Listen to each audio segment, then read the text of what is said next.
So this is where we're up to, exercise 8F, question 9. Looks like a juicy question.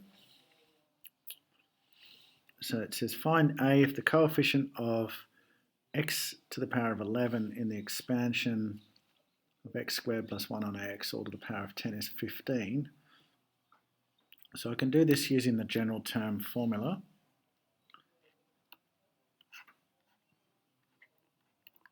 I know what n is. It's 10. But I don't know what r is. I know what the a term is, an x squared. So that will be all to the power of n minus r. And we know the b term is 1 on ax. And that is to the power of r. And it's got to equal 15x to the 11. Okay, so I'm doing a bit of translating of the question. If they're saying, they're telling me I expand this, I get 11 terms, I expand it. In there, there's a term where we have an x to the power of 11, and the coefficient that went with that term is a 15. Or I could say this is the term here, 15x to the power of 11. All right. Let's get rid of those. Okay. So in this form, it's going to be solvable.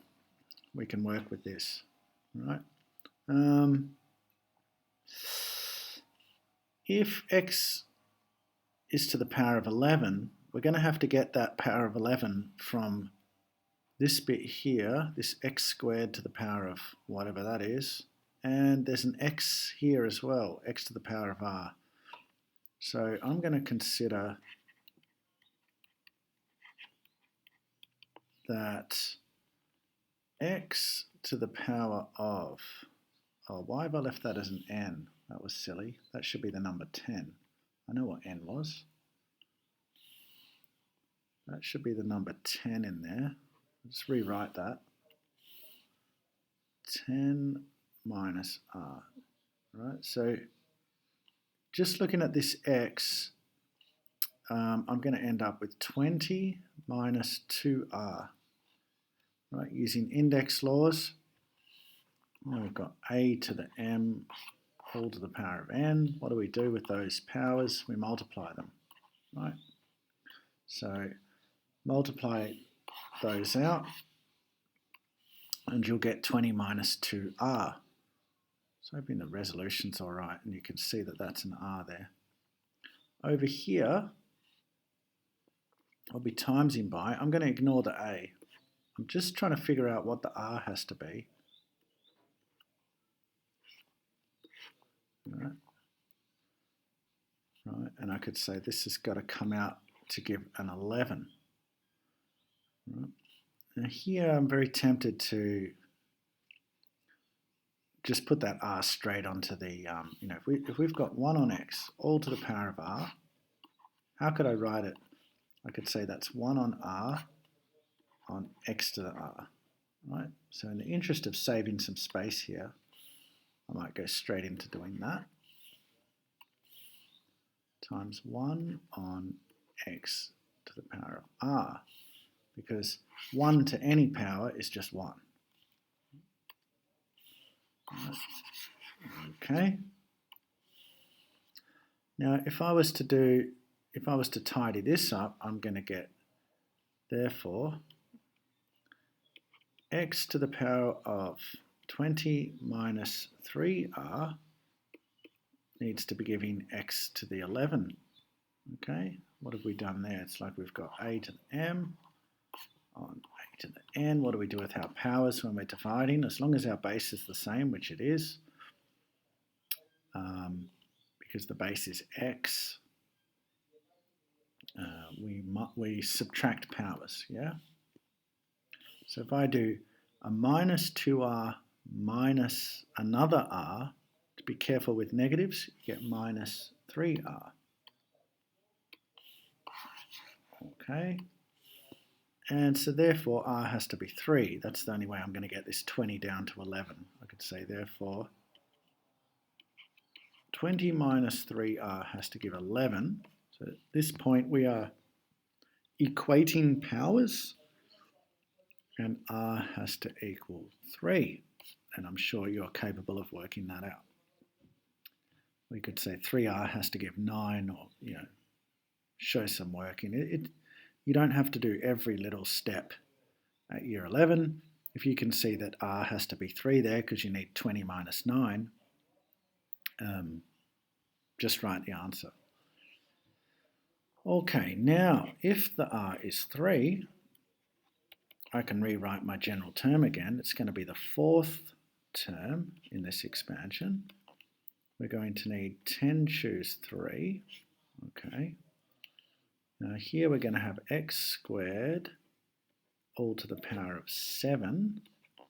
So instead of 10 minus r, I'm doing 10 minus 3 to give 7. And then over here I've got 1 on a x, and that's all to the power of 3. Right, so let's tidy that up. We're going to get 10 choose 3. I'll need to know what that is in a minute. X to the 14. And here, just be careful. You've got 1 cubed, you've got a cubed, and you've got x cubed, right? So just make sure that you cube everything inside of these brackets here, right?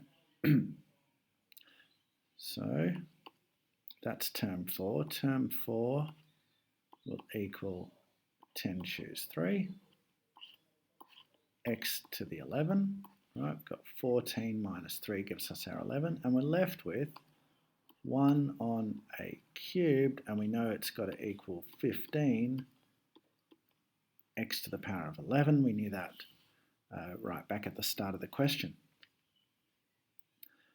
Okay, so therefore 10 choose 3 times 1 on a cubed has to equal 15, right? It's like I'm cancelling the x's. I'm just interested in what a has to be at this point to give this number 15. 10 choose 3 is a number bigger than 15. What if we do some algebra now? We could say, therefore, 10 choose 3 divided by 15. So I'm going to divide both sides by 15. Let's multiply both sides by a cubed. Right? So, just type of mistake sometimes I see made is when we come to divide by 15 here, that equals 1, right? Not 0. I know that seems sort of obvious, but you might need some reminding, some of you.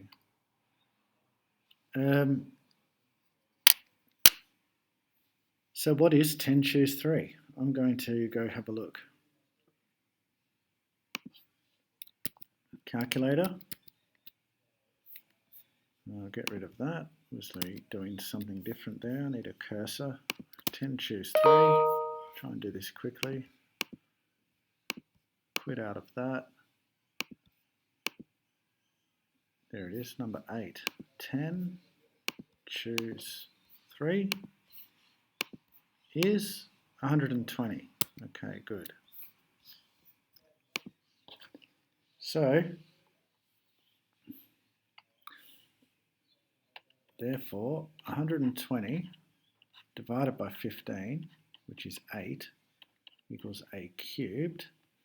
So a cubed equals 8. We cube root both sides to find out what a is. And hopefully you know the answer at this point.